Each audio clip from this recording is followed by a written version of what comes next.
તમે છેલ્લા 20-25 દિવસથી મારા ફાધરના ધક્કા ખવડાવો છો પંચાયતમાં, તો ધક્કા કેમ ખવડાવો છો?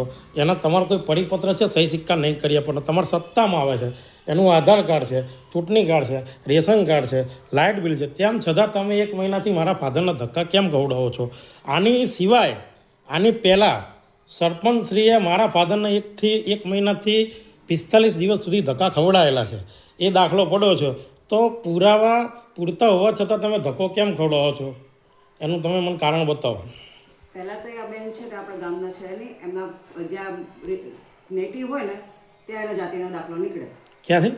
એમનું પિયર હોય ત્યાંથી જાતિનો દાખલો. પણ બેન, એ તાલુકા વિકાસ અધિકારીને જોવાનું છે બેન, તમારે નથી જોવાનું.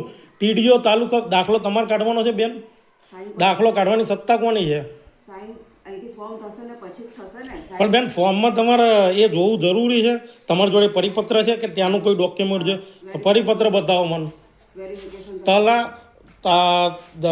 જાતિનો દાખલો બક્ષીમનનો કાઢવાની સત્તા કોની?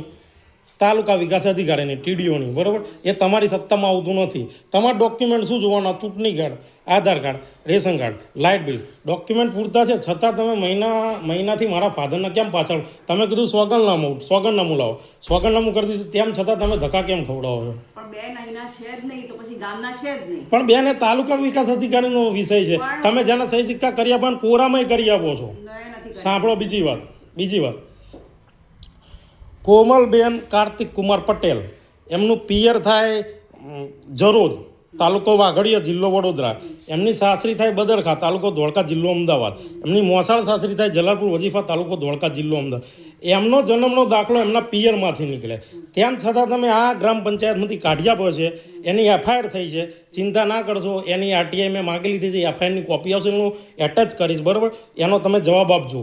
તે સિવાય રમણભાઈ મરઘાભાઈ દેવી પૂજક, આજથી 2 કે 3 વર્ષ પહેલાં એ ભાઈ ઘણા વર્ષો પહેલાં ગામ છોડીને જતા રહેલા છે અથવા ગુમ થયેલા છે. એમનો દાખલો કાઢી આપવાની સત્તા કોની?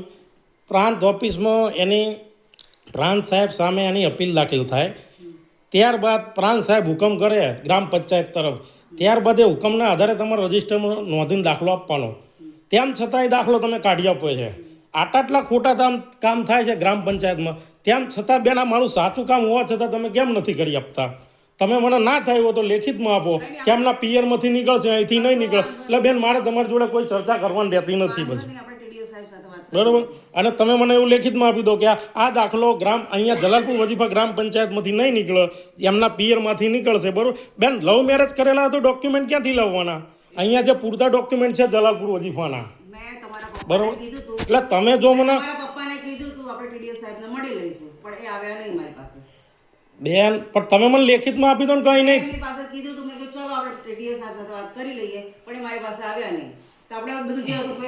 બેન, તમે મને લેખિતમાં આપી દો કે આ દાખલો જલાલપુર વજીફા ગ્રામ પંચાયતમાંથી નહીં નીકળે, ભાત ગ્રામ પંચાયતમાંથી તમારે કઢાવવો પડશે, તો હું એના પિયરમાં જઈશ, હું એના તલાટી. તો તમે મને લેખિતમાં આપો બેન, ધક્કા ના ખવડાવો છો.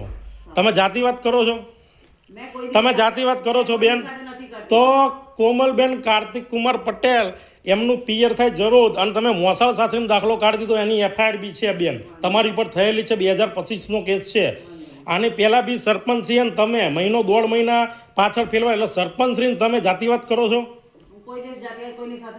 તો બેન, પાછળ ફેરવવાનું કારણ શું? તમે લેખિતમાં આપો. તમે લેખિતમાં આપો, બરાબર? તમારે જે અધિકારી જોડે વાત કરે મને તમે લેખિતમાં આપો જવાબ. નકર હું કાલે ફડફડિયા મોકલું, મારે મોકલવાના હતા, બરાબર? ચલો, થેન્ક યુ.